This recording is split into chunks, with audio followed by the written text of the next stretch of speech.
Hey guys, PurrkourCat here. I'm doing another video, and well, yeah. Me and my friends, Chase and Ben, we made like a PurrkourCat's Creepy Pasta or something, and basically, yeah, like how we thought of this. We were playing this game, and we were on these tents, and Chase thought that we should like be creepy, so we did, and like we made a PurrkourCat Creepy Pasta. So yeah, I hope you guys enjoy this video. Have fun. Yes. It's been 3 months since you moved in with your grandma. Your girlfriend decided to go on a camping trip with you. But what you didn't know was where it was. Once you got to the campsite, you had an odd feeling in your stomach. It felt like something dangerous was about to happen. After hours of trying to go to sleep, you finally fell asleep.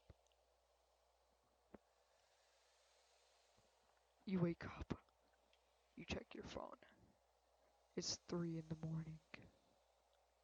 You get out of the tent because you need to take a piss.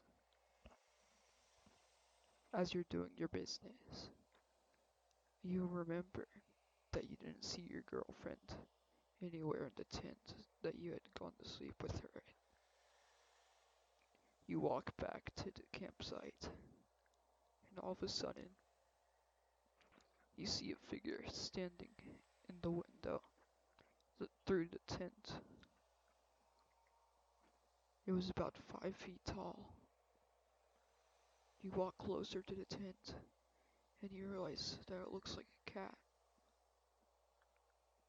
You walk closer, and you realize that it was a cat that was 5 feet tall. You hear its heavy breathing. You see its nasty eyes, or lack of eyes. It looked as if it had no soul, like its eyes were ripped out of its sockets.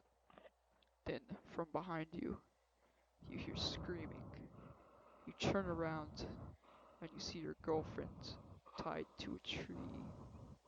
Right next to her, a bomb. And then you turn back around, and you see that the cat is gone. You look back towards your girlfriend. The end!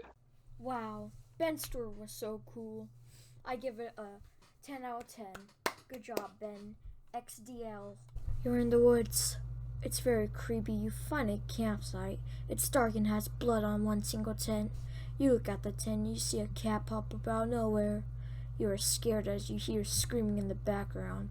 You're alone with nobody. You're scared, you don't know what to do. You say hi to the cat. The cat breathes heavily. The cat gets closer to the tent. You realize the cat is 5 feet tall. You run away scared and screaming for help. You look at the cat curiously. Why is he not doing anything? Somebody hears your screams, but you realize you're not there.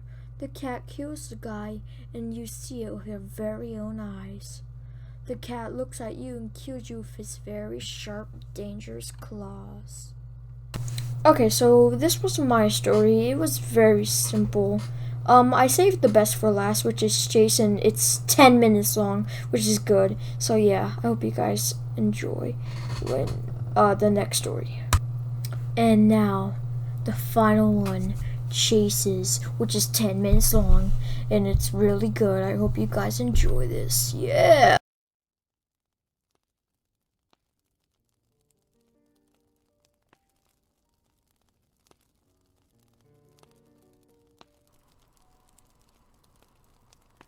There are many times that I find myself thinking back on times in my life, having nostalgia, things that people normally have, but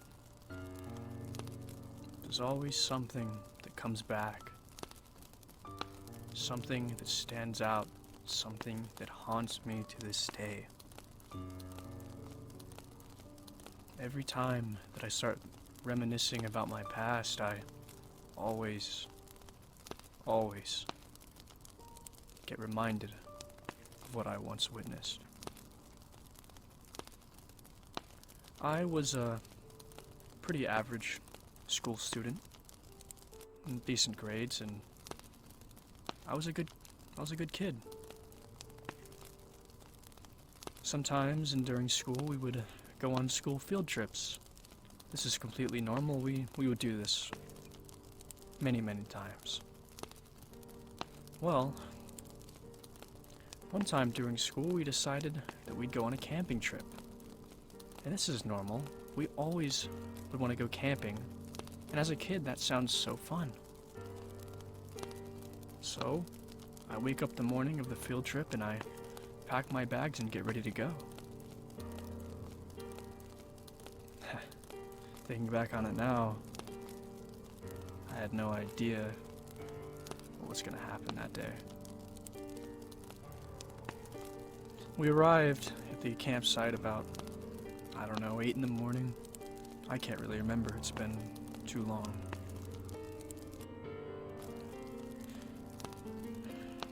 I still remember the campsite in great detail. I chose the blue tent. I don't really know why, I just did. That day was going fantastic. I still remember laughing with my friends and enjoying it. We were having fun. Halfway through the day, I noticed something a bit strange. Now, we had been tasked with getting wood for the fire. And of course, I was interested in going and getting the wood. When I went to get the wood, I kept hearing these crackling noises like something was following me. And I would always look around and there would be nothing there. I couldn't shake that uneasy feeling I had. But I just brushed it off as I was just a kid. So, I got the wood. And I brought the wood and I set it next to my tent. We were going to use it later that night to make a nice fire. A few hours later, after playing with my friends, I go back to my tent. I noticed that all of the wood logs have been snapped. Now, I just thought that someone may have done it, maybe the teacher. So I asked. The teacher said, "Well, no one's been by your tent in the past few hours. I know, I've been sitting near it all day." And that was odd to me. But I brushed it off once again. I just assumed a kid might have done it in secret. One of my friends, maybe. Anyways, I continued throughout the day. I had fun and the sun began to fall. The teacher called us up and had us gather around the campfire with the logs that we'd all collected, and we had s'mores, and we enjoyed our time. And then everyone went to their tents to sleep.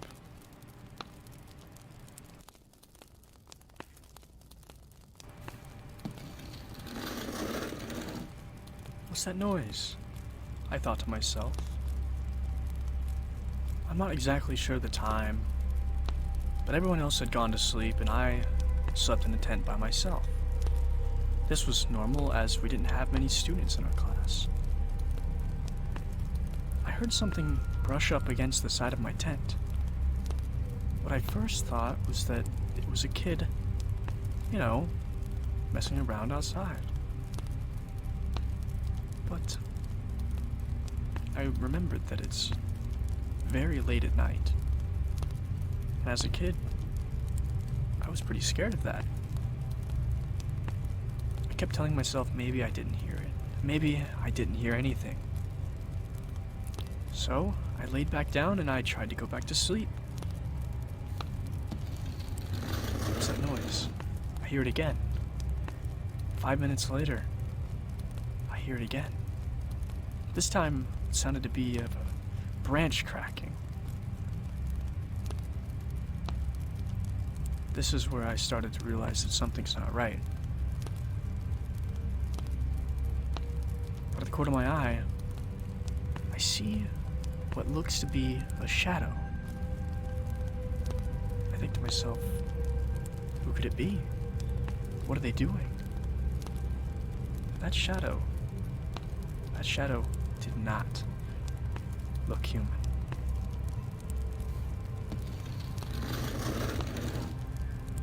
I hear it again. And what sounded to be the sound of liquid pouring out of a bottle into the grass. And what followed after was this strange smell of iron. Now, as a kid, I had no idea what that could mean. I decided to open my tent. I unzip it, and I look outside. To my surprise, there's nothing. The fire is still crackling. But I hear something in a tent directly across from me.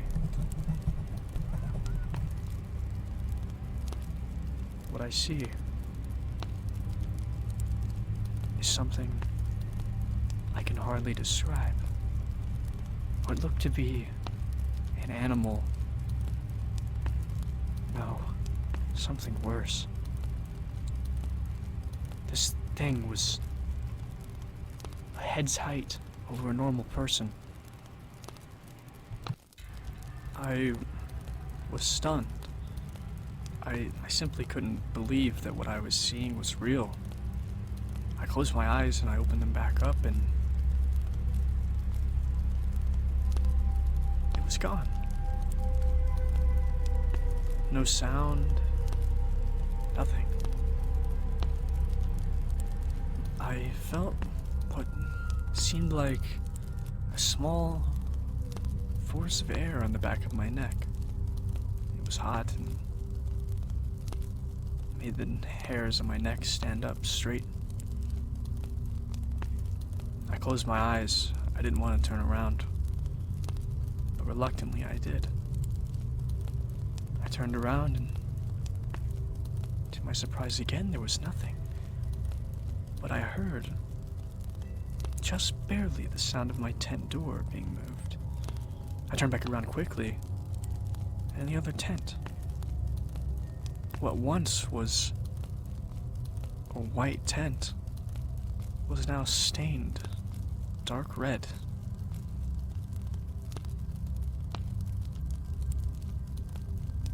After that, I didn't hear any noises.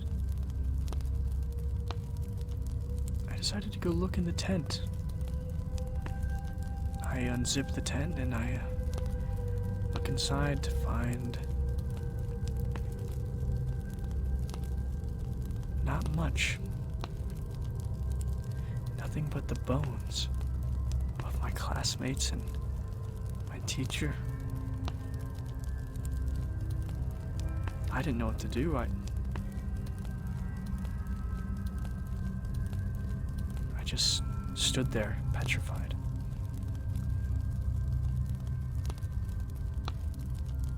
I passed out, really. Next thing I know, I wake up in the morning in a hospital. I was told that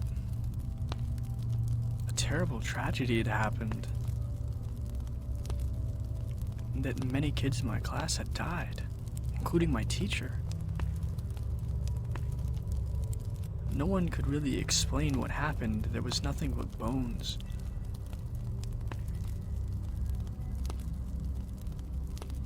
They told me that everything was alright.